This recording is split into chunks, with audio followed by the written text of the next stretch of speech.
Great rise.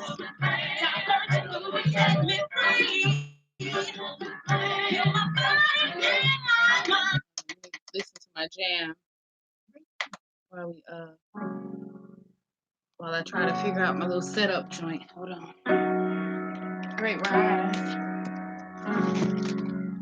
Great rising. Hold on. Loving myself. Hold on, it's dark. Has been hood shit. Hold on. Give me a second. Simply to be who I am.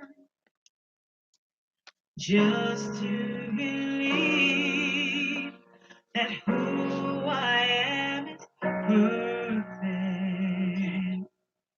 Looking in the mirror, here's my chance. We're getting there. I wrote a letter to myself and I sent it right away. Great rise. I said I love you more and more each day. Read from this altar too often. I wrote a letter to myself and I sent it right away. I said I love you. Okay, great rise up, peace and power. How y'all doing? How y'all doing? So what's going on? I don't have a, you know me, as random as I can be. Hey, sir. Hey, sir. Great rising. Peace and power. Hazy Pader. Hazy Pader. Hey, listen. Yeah, that's cool. I just came to love on you, really. I just came to love on you. You know, every time I come, I'll be like, gratitude. It's the same way. Yeah, for real. Hold on, let me read this message. Wait, I gotta sneeze. Whew. Life to you. Gratitude. uh-huh. Bless myself and all that and all of that. Okay, so yeah, Great Rising. Great Rising. A sister reached out to me today and asked me if I would, wow. She's super close to me too. That's cool. Yeah, so she reached out and asked, says, sis, I want you to be my mentor if you don't mind. You really changed my life for the better, and I want you to guide me the rest of the way. I'm a preacher kid, so imagine how lost I was. But now I'm found because of you, and you live in Atlanta. Love you, sis. Thank you for just being on Facebook. I appreciate you. Okay. Great rising. Yeah, it's a full moon. Hold on. Yeah, it's a full moon, so that's cool too. I didn't even watch for that, but it's called a morning moon or frost moon tonight. You can look at it and tell after you follow the moons and the blood moons and the blue moons and the blue balls moons. After you follow the moons for a while, you just look at it and you know exactly what the internet's gonna call it. So this one's a morning moon, and that's peace because you know how this is Thanksgiving. All right, the veil is thin. This is shit. It ain't that they lay some muertos or no shit, but it could be. You know, it's still all in the same frequency. Still all in the same frequency. Anyway, yeah. Gratitude, sis. Gratitude. All right, so this is why the message made me cry. Because and thankful for my mother, because my mother taught me this. Like, just Black women don't ask for help. Okay. We don't ask for help. We'll even itemize, but we don't ask for help. Now we know Black men don't ask for help. You know, that's apparent. But society tells him not to. We're actually encouraged to ask for help and still don't. People say, "Hey, how can I help you, sis?" Or "What you need, sis?" Or "Call me if you need me." We be like, "Motherfuckers don't never answer. No way. A bitch don't come through. No way." And I've always looked at like, if a bitch ain't gonna come through, no way. I'm gonna shoot my shot anyway. I mean, at some point you got to clean your circle so it's people who you can expect will come through for you. Um, but my mama definitely taught me to ask, to say what you need.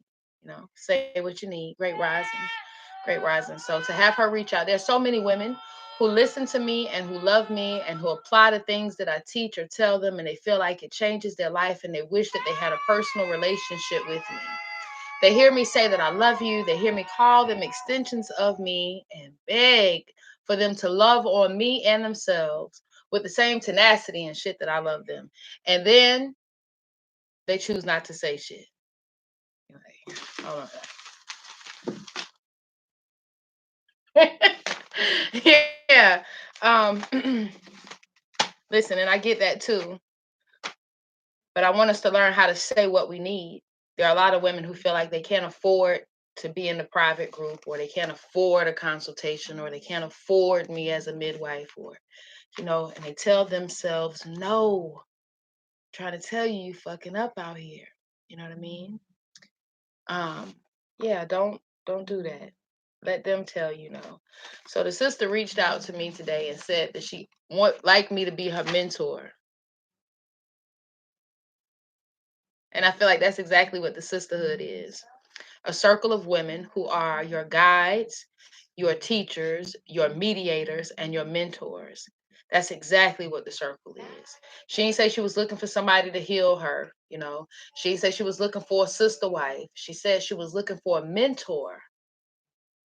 That's it. Great rising, auntie. Great rising. Looking for ripened fruit.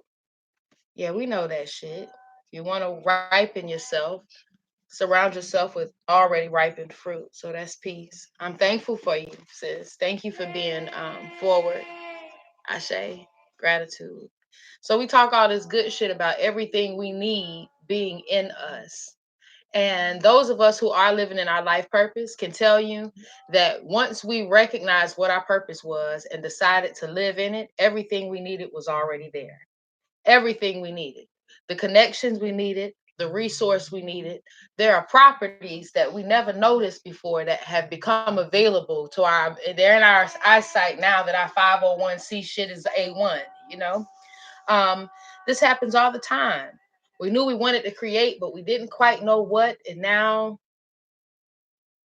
great rising, great rising, great rising. I'm out here with no water and shit. I'm not gonna be on here long, but yeah, that's peace.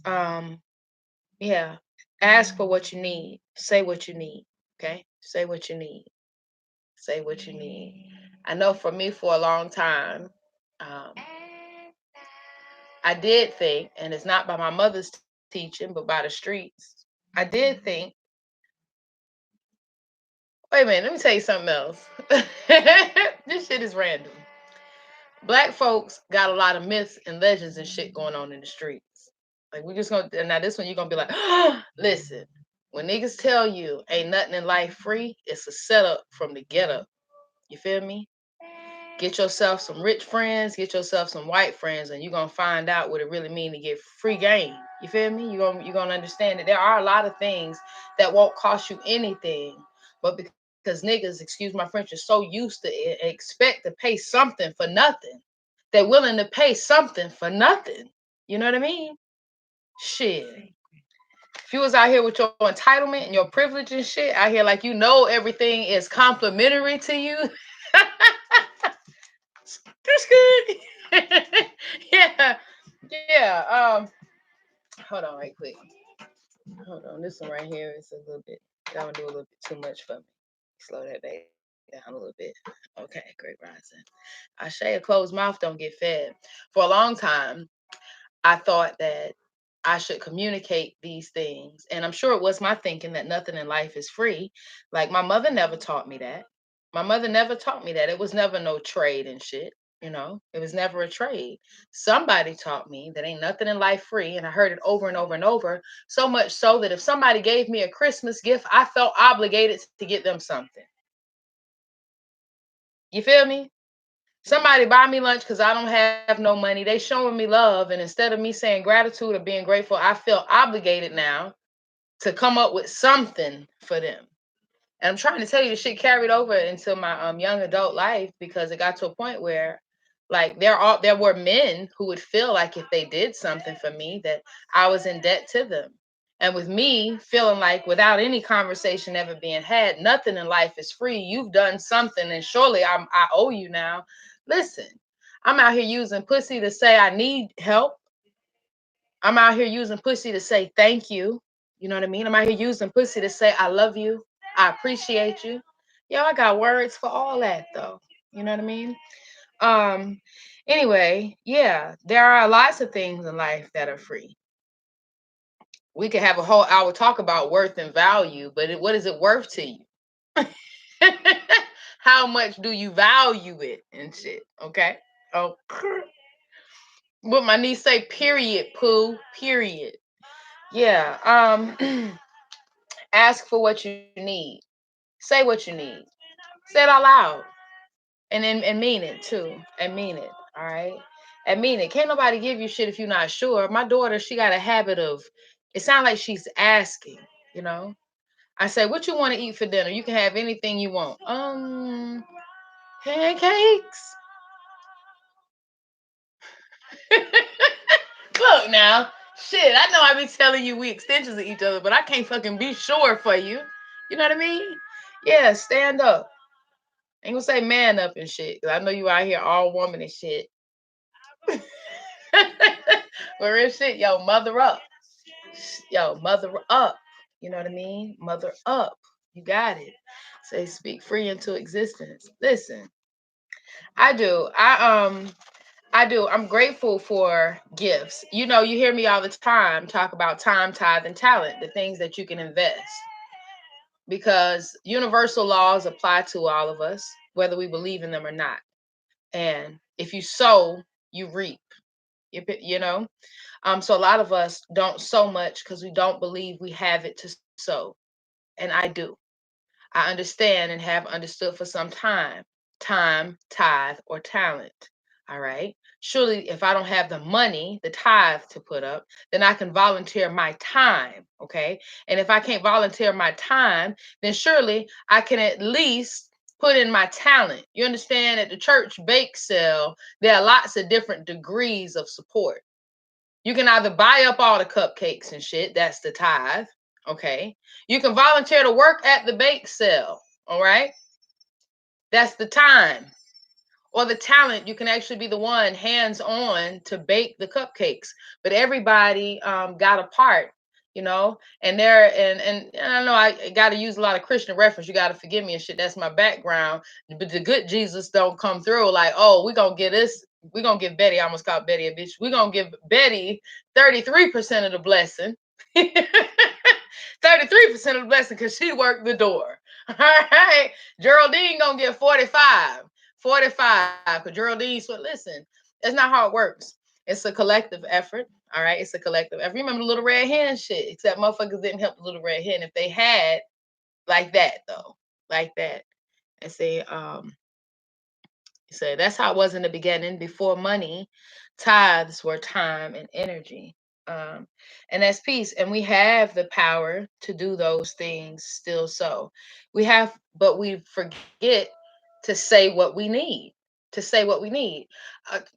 True story. Back in 2006, back in 2006, I was dating a guy. He wasn't I shouldn't have been dating this guy straight up, okay? And listen, I hope I don't say nothing incriminating. This is not a true story. This is a fictitious story for entertainment purposes only. Okay, okay. This is a fictitious story. Okay. So let's say per se hypothetically that in 2006, okay, I was dating a guy who I shouldn't have been dating. All right, and yeah, and we struggled together. You know, we struggled in debt as like a lot of young couples do.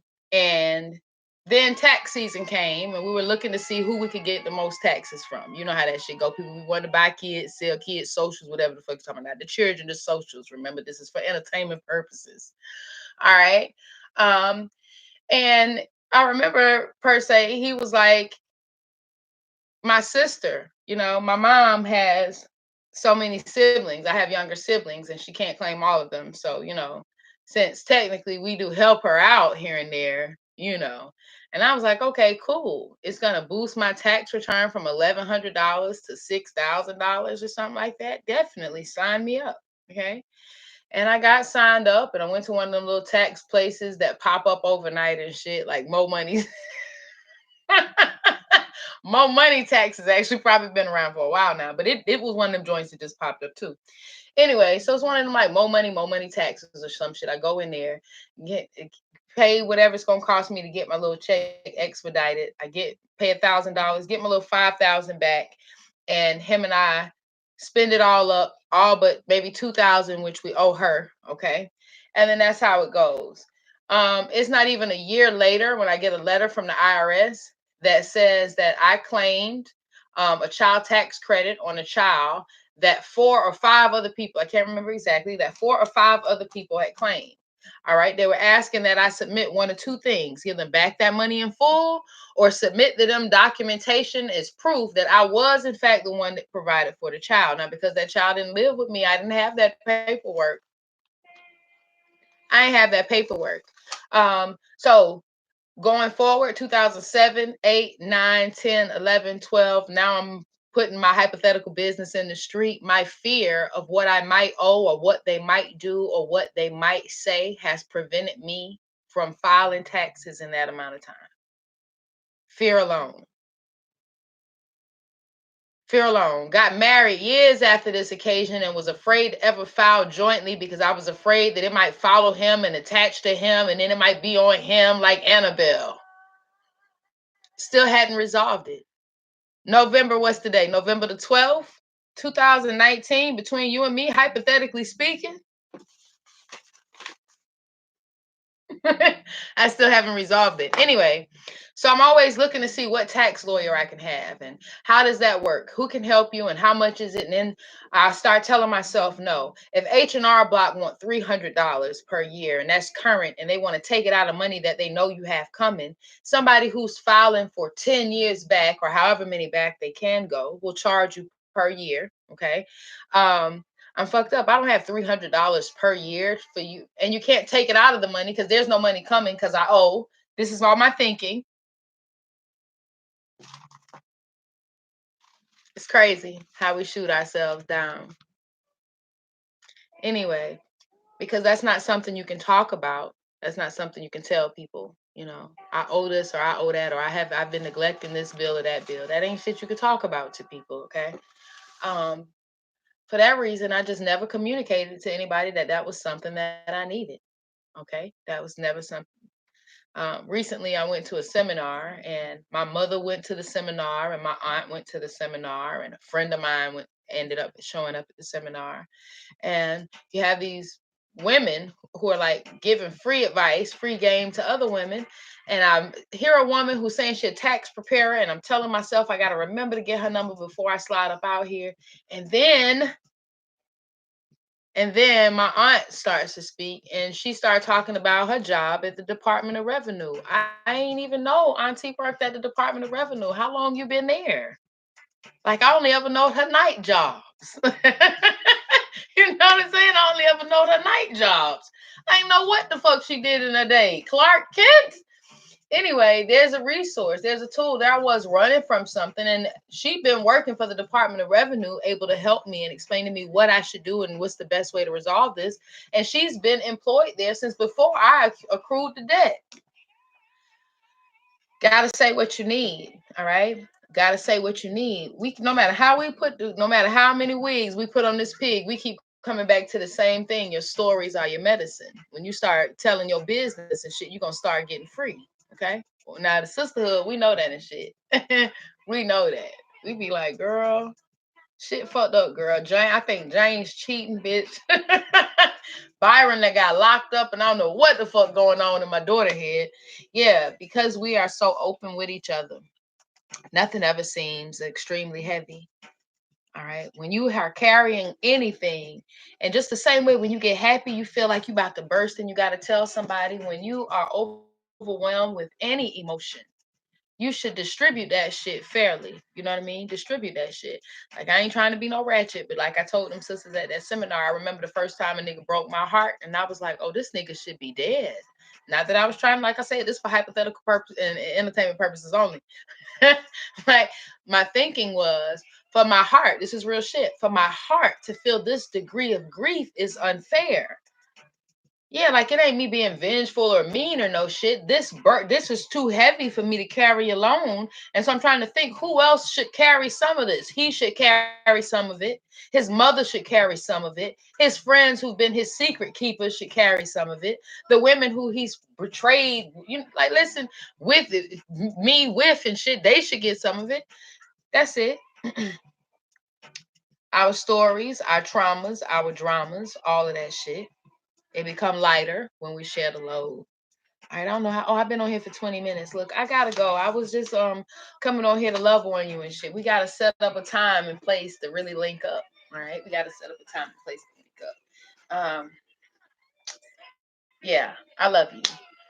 I need to go to sleep because I got to be with the sisterhood bright and early in the rising.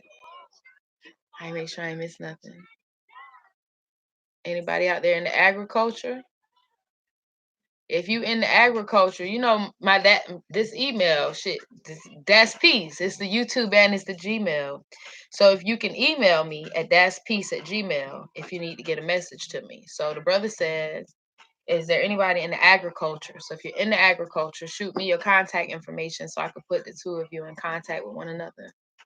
Um, that's how it was in the beginning. Before money, ties were time and energy. And again, communicate your needs to your family, your friends, and your circle. You saw that post I put up recently that said, if your friends sell earrings, then you sell fucking earrings. If your friend got a paparazzi business and shit, nigga, you got a paparazzi business. What's that with the $5 earrings and shit? Listen, like, that's how it's supposed to be. That is how it's supposed to be. We have to empower one another. Other people are the other pockets of cultures are. And it's so easy for us to start somewhere. You don't need 52 like minds to get you a plot of land before you can start cultivating your culture, your community. You don't need that. You don't have to wait till you get a credit score of 750, get you a husband and two queen sister wives and shit be. All the fuck you have to do is start networking. Start saying what you need and asking other motherfuckers what they need. Listen, I know I told you I was about to get the fuck off of here and I just keep on going on and on. But I'm gonna tell you this and then I swear to God I'm gonna get the fuck on. I remember when I was marching around as a volunteer with New Era Atlanta, and we had a blueprint for what we were supposed to do. One of the first disagreements that ever ensued was about this shit, between me and another member. Um, we knocking on doors out here. We waving these RBG flags, and we telling people Black Power, Black Power. We telling them who Marcus Garvey is and shit. And I'm like, yo, when the fuck are we gonna do what they said? Because New Era Atlanta was following the design or the blueprint from New Era Detroit. When the fuck are we gonna do what the fuck they told us that we were supposed to do? I'll be done in like 2 minutes. What we're supposed to do is go through the hood and not just communicate Black love and Black power, but also find out what they need. Ask, what do you need? Identify their needs and then meet them. There are people who we knocking on their door waving flags and smoking cigarettes and shit, and they hungry. Their laundry is dirty. Their children don't have shoes. They can't afford their prescriptions. They don't even know about resources that are available to them. And we do. We could be bringing food. We could be bringing shoes. We could be giving rides for motherfuckers to pick up medicines. For people who too old to call the numbers on the back of the card because the shit too small. We have to be able to ask these things if they don't know to tell them or have been taught or trained that that's their personal business and that it shouldn't be in the street. So, like, what the fuck is the point of knocking on somebody's door and telling them about who the fuck Marcus Garvey is if their kids are hungry?